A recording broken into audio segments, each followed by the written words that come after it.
este video exploraremos generalidades sobre los conceptos fundamentales de la lingüística y de la lingüística aplicada. Este recorrido busca aportar a tu comprensión y profundizar en los conceptos para luego problematizar otros ejemplos que están relacionados con la disciplina específica de los procesos de adquisición de lenguas adicionales. Empecemos por el concepto de comunicación. Según varios autores, la comunicación se puede definir como cualquier acción que realiza un organismo que puede alterar la conducta de otro. Esta definición nos permite pensar, por ejemplo, en la comunicación que se establece entre cualquier ser vivo, como el canto de un ave para avisar sobre la presencia de comida. Ahora bien, para que esta comunicación se pueda dar, necesitamos un lenguaje. ¿Pero qué es el lenguaje? El lenguaje es un sistema que facilita la comunicación. Por ejemplo, el canto de un ave es un sistema organizado de sonidos que en conjunto y por instinto dan lugar a una comprensión instintiva de un mensaje por parte de otras aves. De ahí el renombrado proceso comunicativo, que siempre contendrá un emisor, un receptor, un canal y un mensaje que se emite en un código comprensible por ambos actores. Otro de los conceptos a trabajar es la intencionalidad. Este es uno de los elementos definitorios de la diferencia entre lenguaje y lengua.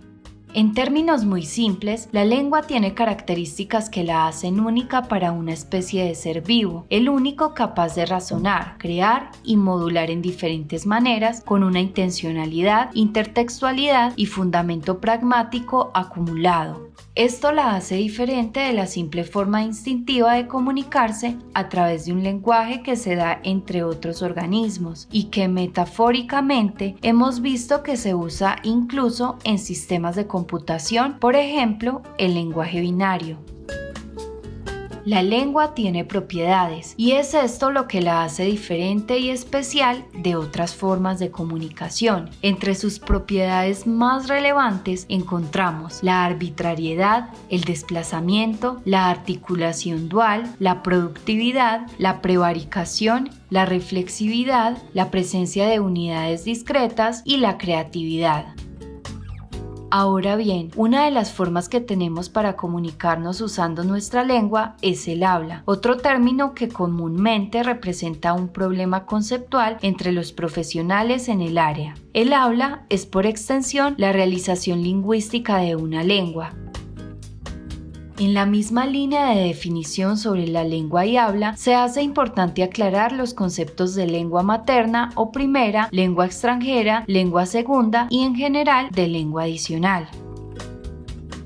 La lengua primera, también denominada materna o L1, es la forma de comunicación razonada con la que un niño, incluso un bebé desde el vientre de su madre, empieza a comprender el mundo y a hacerse una idea de las maneras de interlocutar y dirigirse al otro.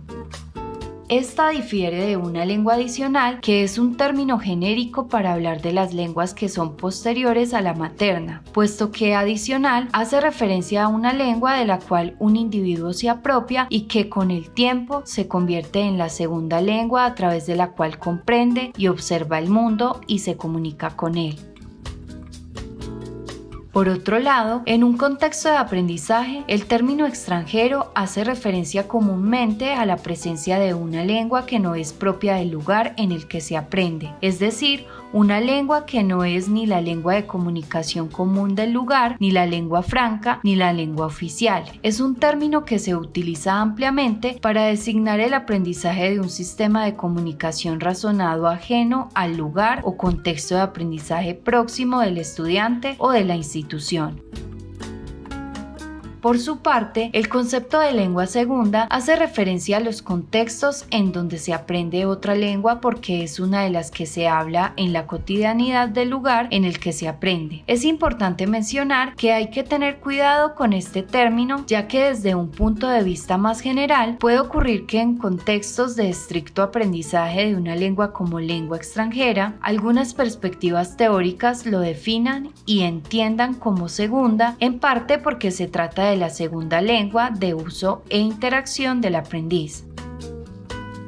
La terminología alrededor de este tema es muy amplia. De hecho, podríamos quedarnos un buen tiempo discutiendo y dialogando sobre las diferentes corrientes y concepciones del lenguaje que han influenciado la manera en la que decidimos designar de una u otra forma a una lengua.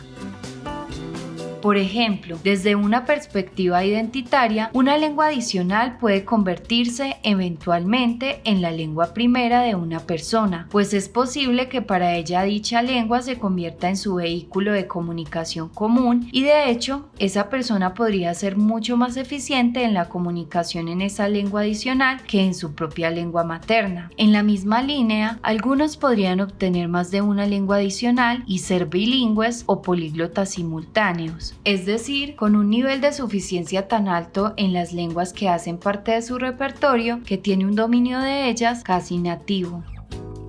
Esta reflexión preliminar nos debe dejar claridades e inquietudes sobre los siguientes aspectos. Primero, ¿cómo identifico las lenguas que hablo? Segundo, ¿mi lengua primera me identifica como persona? Tercero, ¿soy bilingüe o políglota? ¿Y hasta qué punto esas lenguas adicionales hacen que perciba el mundo de una forma u otra? Muchas gracias a todos por ver este video y esperamos encontrarnos en un nuevo espacio.